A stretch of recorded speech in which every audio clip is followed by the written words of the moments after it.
මේක 8 වසරේ ගානක් ඈ. කීයද බලන්න? 8ෙන් බෙදෙන්නේ නැහැ නේද? 4ෙන් තමයි බෙදෙන්නේ. එතකොට මෙයා 4ෙන් බෙද්දොත් එනවා කීයයිද? 8යි. 8යි. මෙයා බෙද්දොත් පුතේ 25යි. 25යි කියලා. එහෙනම් සරලම ආකාරය 25න් 8යි. හරි. බලන්න පුතා ඊළඟ ගාන රෝමාංක 2 1න් 4න් 1 ප්‍රතිශතය ලෙස ලියනවා. ඉස්සෙල්ලාම පුතේ මේක ප්‍රතිශතය මොනවා කරන්න ඕනේද?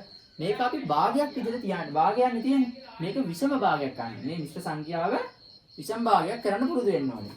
එතකොට කරන්නේ පුතේ 4 නම් 4මයි. මේ දෙක ගුණ කරා. 4 වඩා 1 4යි. මේක එකතු කරා 5යි පුතේ. මේක ප්‍රතිශතයක් කරන්න නම් අපි හැමතිස්සෙම 100%න් ගුණ කරන්න ඕනේ. 100%න් ගුණ කරනවා. එතකොට පුතේ 4ට 4 1යි. 100ට 4 25යි. 25 සරක් 5 100ට 125යි කියලා උත්තරයක් එනවා පුතේ. පැහැදිලිද මම මේ කියන එක? හරි. යම් පුතේ ඊළඟට. හරිද? හරි. අනවා මේක මකනවා. පොඩක් වේගෙන් යනවා මේක. අන්තිම ප්‍රශ්න ටික සාකච්ඡා කරන්න තියෙන්නේ. හරිද? හරි. බලන්න පුතේ රෝමාංග 3 කිතිනවා පුතේ 12 අණු 25. හරිද? අනුපාතයේ ප්‍රතිශතයක් ලෙස දක්වන්නේ. එතකොට පුතේ අපි මේක කරන්නේ 12 බෙදීම 25 ලියනවා. ඊට පස්සේ පුතේ අපි කරන්නේ මේක 100% මොනවද කරන්නේ? 100% මොකද පුතේ කරන්නේ?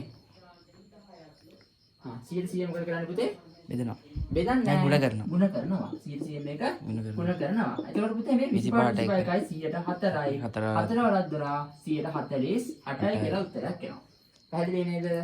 හරි. හරි. යම් පුතේ ඊළඟ ගන්න. හරි. එක්තරා කම්මලක් ආරම්භයේදී සේවක පිරිස 200කි. ඉන් 40ක් කාන්තාවන් නිය. මාස දෙකකට පසු කාන්තාවන් 15 දෙනෙකු කම්මලෙන් නියත් වේ.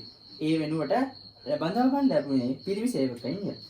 රෝමාංක 1 කියන B1 රෝමාංක 1 කියන පුතා මුල් අවස්ථාවේ කම්මලේ සේවය කළ පිරිස මුළු පිරිසෙන් කොච්චරක්ද කියලා අහනවා. පුතේ අපි මෙහෙම හදමුකෝ. මුළු පිරිස 200යි පුතේ. හරිද? 200න් කීයක්ද පුතේ අඩි කරලා තියෙන්නේ? 140ක් කාන්තාව. 140ක් කීයද? කාන්තාව. එතකොට පුතේ ක්‍රම දෙකක් තියෙනවා. අපි පළවෙනි ක්‍රමය වලින් උන්නකවට පුතේ ගුණ කිරීම දාලා 140 මෙන්න මෙහෙම ලියනවා. දැන් බලන්න පුතේ බිංදු දෙකට බිංදු දෙක කැපෙනවා. දෙවරක් 40 පුතේ 80යි. ඒතර කාන්තාව කීයක් ඉඳලාද පුතේ? 80ක් ඉඳලානේ. එතකොට මේක කාන්තාව 80යි නම් පිරිමි පුද්ගලයන් හොයන්න මොකද කරන්නේ? මේ 200න් අපි අඩු කරනවා බබාලා 80ක්. එතකොට එනවා පුතාලා කීයද? 200න් 80ක් අඩු කරාම කීයද? 120යි කියලා එනවා. පැහැදිලිද කියන එක? හරි. ඊළඟට බලන්නකෝ. මාස දෙකකට පසු කම්මලේ සිටින සේවක පිරිස කාන්තා පිරිස අතර වෙනස. හරි බලමු පුතේ. මොකද්ද කිව්වේ? කාන්තාවන්ගෙන් කොච්චරද අයින් වෙලා තියෙන්නේ?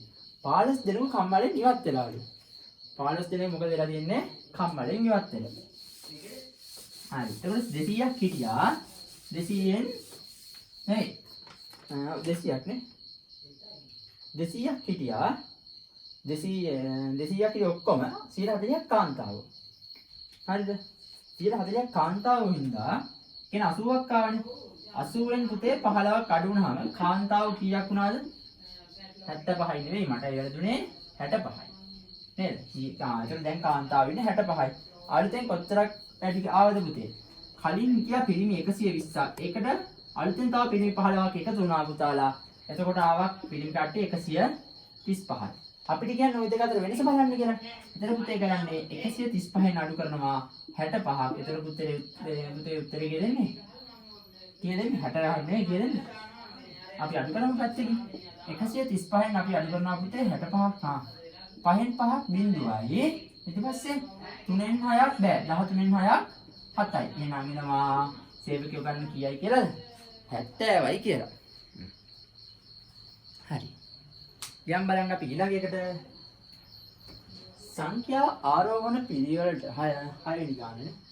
මේ කලින් පස්වෙනි ගානේ මට වැරදුනා. මේක දැන් තමයි 6 වෙනි ගානේ. සංඛ්‍යා ආරෝහණ පිළිවෙලට පද පිහිටි සංඛ්‍යා රටාවේ සාධාරණ පදය n වාරයක් n ධන 1 බෙදීම 2 වේ. හරිද? එතකොට පුතේ වේ කාන්තාවන් 15 දෙනෙකු කම්මලෙන් ඉවත් විය. නෑ සෝරි ඒක වෙන මොකක්ද ඒ කියලා තියෙන්නේ. සංඛ්‍යා මේක වේ.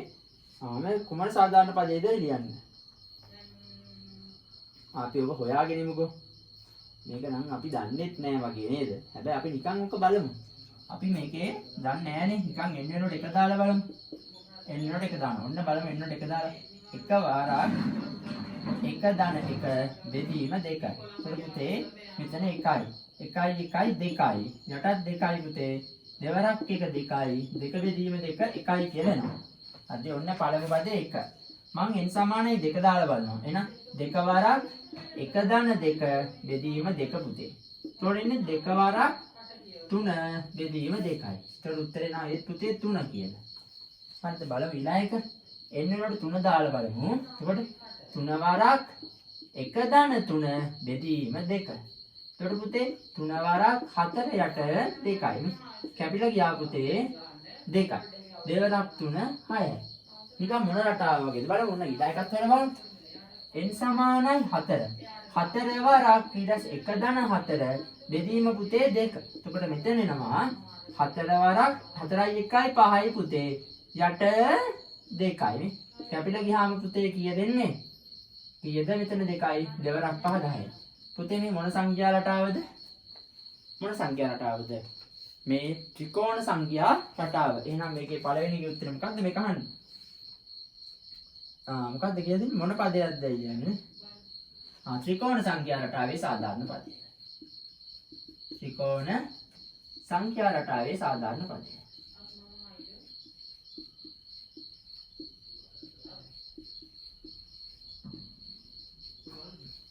හරි. හරි. හරිනේ. බලමු පුතේ ඔක රෝමාංක 2. ඒකේ කියනවා මොකද්ද කියලා තියෙන්නේ? 9 වෙනි පදේ 10 වෙනි පදේ මොකද්ද කියන්නේ? 9 වෙනි පදේ 10 වෙනි පදේ බලන්න. මේ සංඛ්‍යාවේ 9 වෙනි පදේ 10 වෙනි පදේ. අනේ එන n වෙනුවට 9 දාන්න කලින් කරාවනේ. ලේසි. 9 වරක් 1 9 වරක් 9 ධන 1 බෙදීම 2නේ පුතාලා. 9 ඔහොම තියෙනවා. 9 වරක් 1 9යි බෙදීම 2යි. 9 වරක් 9යි කොහෙද නේ? විතර වැරදුනා. 10යි. 9ට 9 1යි. මේකට පුතේ 5යි. 9 වරක් 5 45යි. අපි බලමු 10 එකක් හදන්න දෙන්න. එහෙනම් n වෙනුවට 10යි. 10 ධන 1 බෙදනවා 2කින්. ඊට පස්සේ කීයද? 10 හරි. 10යි 1යි 11යි බෙදා 2නේ. කැපුණා මෙතන 5යි. 5 වරක් 11 55යි. නේද? ඔන්න දැක්කනේ රටාව. n සමානයි 9 විට ආවා 45යි කියලා. n සමානයි 10 විට ආවා 55යි කියලා. අන්න බලමු ඉහත සංඛ්‍යා රටාවේ 9 වෙනි පදය හා 10 වෙනි පද ලයික්‍ය එකෙන් පටන් ගන්නා සමචතුරස් සංඛ්‍යාවේ 10 වෙනි පදයට සමාන බව පෙන්වනවා. අපි බලමු මේක ඇත්තද කියලා. රෝමාංක 3 පුතේ 45යි 55යි එකතු කරන්න කියනවා පුතේ. 45යි 55යි එකතු කරොත් අපි දන්නවා එන්නේ කීයයි කියලාද? 100යි කියලා එනවා. හැබැයි අපිට කියන්නේ සමචතුරස්‍ර සංඛ්‍යාවේ 10 වෙනි පදයට සමාන වෙන්න ඕන. පුතේ සමචතුරස්‍ර සංඛ්‍යාවේ සාධාරණ පදේ n වර්ගයනේ. එතකොට පුතේ අපි n වෙනුවට දානවා සාමාන්‍යයෙන් n වෙනුවට 10යිනේ දාන්නේ. මේක ලියන්න පුළුවන් n වරක් n කියලා. n වෙනුවට දානවා පුතේ 10 වරක් 10. 10 වරක් 10 කීයද පුතාලා? 100යි. බලන්න ත්‍රිකෝණ සංඛ්‍යා රටාවේ 9 වෙනි පදේ 10 වෙනි පදේ එකතුවත් 100යි. සමචතුරස්‍ර සංඛ්‍යාවේ 10 වෙනි පදේ 100යි. නේද? එතකොට සමාන වේද නොවේද? සමාන වේ.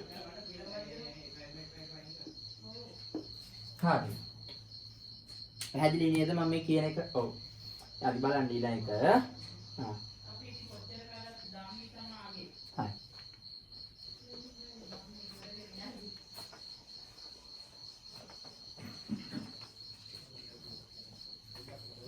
බලන්න පුතේ 4 වෙනි එක. 20 වරක් 21 420 නම් 210 වන්නේ එම සංඛ්‍යා රටාවේ කීවෙනි පදයේද?